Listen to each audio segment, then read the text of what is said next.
Hello and welcome back, or welcome, whichever you are. I'm going to play for you a song called Tenderly. It was written in 1946 by Walter Gross and Jack Lawrence. We would call it a standard. Originally it was a waltz in 3/4 time. I'm going to be playing it as a ballad in 4/4 time in the key of E flat. And I also had a request for more on arpeggios, so this is a perfect song to demonstrate arpeggios because of the pauses in the melody. So I'm going to talk about the techniques I'm using, including the spread voicing and the arpeggios, after I play it once through for you. So here we go now with the song Tenderly.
I want to talk a little bit about the techniques I'm using, but I want to keep this short, so I'm just going to give you a few tips.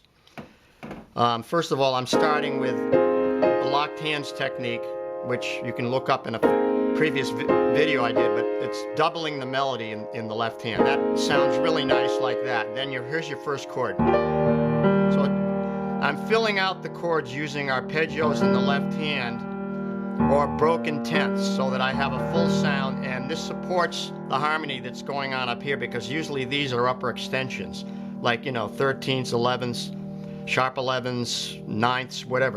So like I have the fundamentals here in the left hand, the root, the fifth, and the third. So there's the first chord. Now I can arpeggiate that either this way with a G, B flat, D, and then up each octave, or I can use an F. I'm going to use the G. I think maybe in the what I just played I used 4 notes, but this is the idea. Let's take these three and say that we're just going to use those and then shift position. So shift position with my eye on that note and the thumb going there. So I'm visualizing the thumb on that note, and then I just shift the position. So I have to practice this that way first, slowly and evenly. I'm using the pedal too. That's important with arpeggios, because you don't want this where the sound drops off. You want it to extend. See, I'm holding the pedal through that whole passage.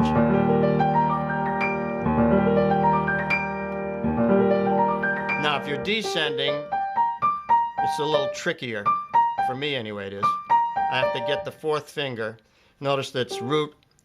This note is thumb, index, and 4th finger. I'm not using 3rd finger, I'm using 4th. That's what I prefer. 5th is not a good idea because it's too much of a jump, but the 4th works pretty well. And it feels comfortable like that. It's pretty natural feeling. So bound, ascending, and then descending, okay? So 4th finger, it's the reverse. Okay, so that's the first chord. I'm using 3 octaves. Then, see, it changes now. That becomes the dominant 7th there. Flat 7, 9, sharp 11 of an A flat dominant 7th chord. Then, now that's E flat minor 9. Now here I can do this with the black notes. I really can't do 4 because it's not really that comfortable. But I can take this note, and here's a little tip, is you can take that note and put it down the bottom of the chord, and now it's very simple to play a 4-note arpeggio like this. And it sounds really nice that way because of this close harmony here. The minor seconds sound good in an arpeggio like that. The same thing in the left hand. I'm filling it out either with an octave or with a tenth.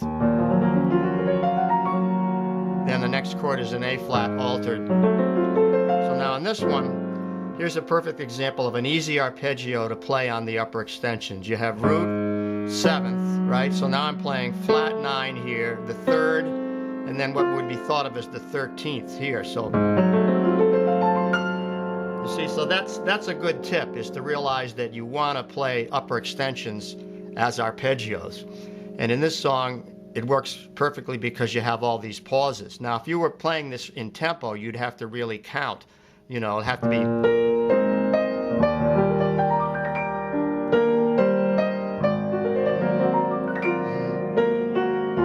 See, there I'm playing.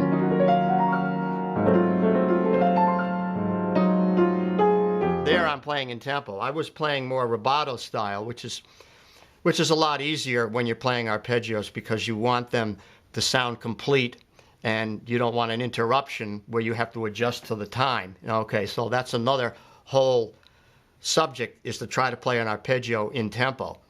But that's for later on. First you want to just get the technique of playing them comfortably, ascending and descending. So I'm going to take a break here and then we'll continue for a little bit more. Continuing, I'll try to have a score for you up on my website in a few days, which will mainly be a lead sheet.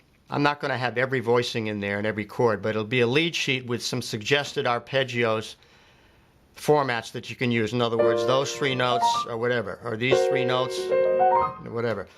Now, continuing. So now this one's kind of easy because this is an F minor, and I'm playing the upper extension of the 5th, the flatted 7th, and the 9th, and it's right in a position of the hand that's very comfortable to play ascending or descending. Then that's all that changes, is that note changes from there to there. And these slight changes, when you combine them with what's going on in the left hand, playing the fundamentals, or the root and 3rd, or root and 10th, or root and 5th, these upper extensions sound really nice when they're arpeggiated. Like that. And I'm down here now. These are straight spread voicings. But I try to always add some kind of color. So here I have a 9th and an 11th, and here I have a flat 9 and a sharp 11 on the G7. Then I used a little bit of drop 2 voicing here.